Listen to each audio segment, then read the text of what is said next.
أسير مع الأبرار حين أسير وزن الرداء هناك أسير أسير مع الأغيار لله بالنبي وما لي لغير الله عود مسير يسير بي الجسم الذي قادني إلى كريم عليه ما أروم يسير شكري بأقلامي وقلبي وجسدي لمن كان لي بالجود وهو شكور نصاري وتأييدي ويرسي لدى الرداء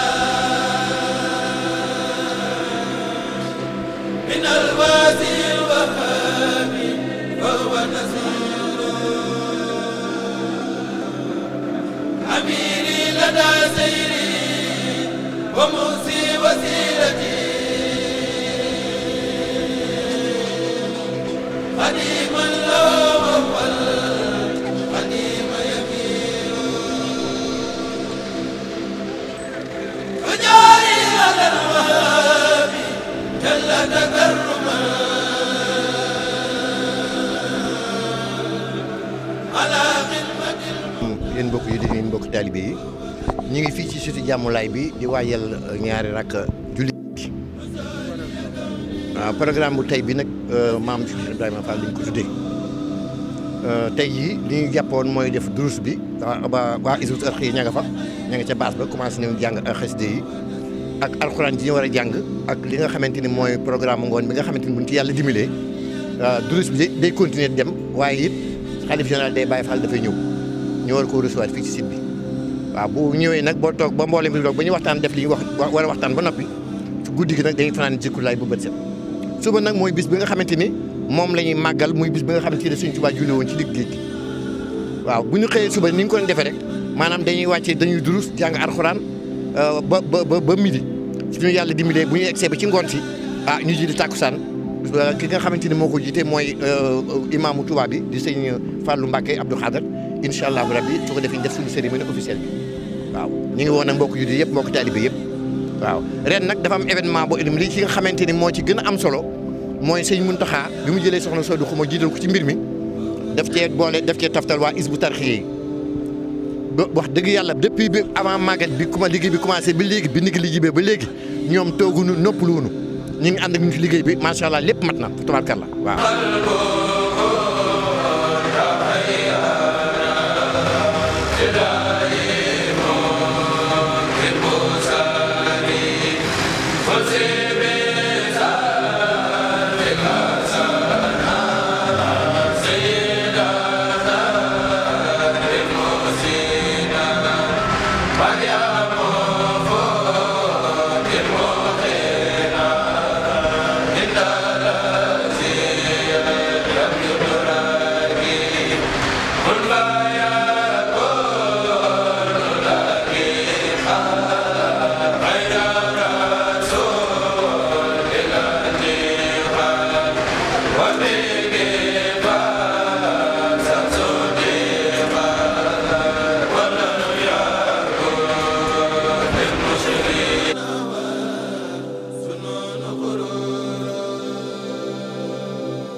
من الذنب والآفات وهو غفور لو تبت من غيب عبادي لخيره ومني لو علي دمير لو تبت مسابين وأرجو رداءه loolu mooy sant rek ndax mbir la moo xamante ni jàpp nu woon ne war naa mën a ne ndax màggal gi mu sësoon jógee ci màggal Tuubaa di màggal toll ci yoonu murit matul ay bés dañu bëgg a taxawal lu mel ni bu ci ndimbalum sëñ bi duggul woon du yomb te dana metti waaye biñ ci xalaatee sax xamoon sësale gi bëgg a waxtaan ak sëñ Muntaxa ci mbir mi moom ni mu ko gisee ci taalibe bi nga xam ne ak taalibe kenn mënu koo xeyaas ñi mu toll dafay nañu boole màggal gi ak julli gi muy lenn ndax di ko toxal ak daan day àdduna len dañ ci dugg te du noonu waaye ndimbalam la fekk nañ ci wax dëgg yàlla ndax barki démb rek lañ commencé travaux yi waaye gis na fi mu toll daanaka installation yëpp mat na finition yi rek mooy ci des li moquette ak yooyu waaye nañ ci war def lépp macha allah parce que sonn nañ ci baax a baax a baax innovation bu njëkk bi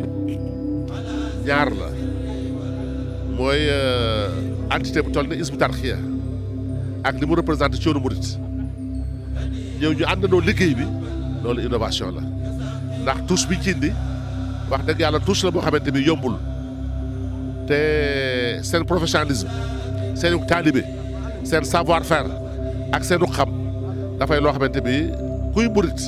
te sab xol sell xam nga ko te rafetlu nga ko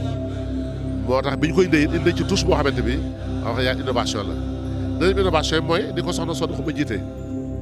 ndax de tout le temps ba mu sosoo 95 ba tey jaaroon na ci Mouhamadou Nazir Touré jaaroon ci sëñ Baba Gueye amoon na période de transition du naa ne boo xamante ni Babacar Xuma moo ko doon géré jaar ci Cissé Mouride jaar ci Cheikh Makhtar Diouf ak ci Mbacke yu fay ñooyu ñëpp ku ci ne góor nga pour une première fois jigéen jiite ko def duo ànd ko sëñ Youssou Diop ñu doxal bi loolu it innovation la loo xamante bi wax dëgg yàlla kuréel gaa ngi koy doog a gis waaye lu ci ne rek gis nañ ci yokkute goo xamante bi ndax ki xam bu la déggalee boo defee rek gis njëriñ li te kiy déglee muy sëñ Muntaxa xam na xàmmee na ràññee ba bu diglee rek boo ca toppee rek gis njëriñ ak li mu la jël rafiqi kitabullahi wal mustafa nabi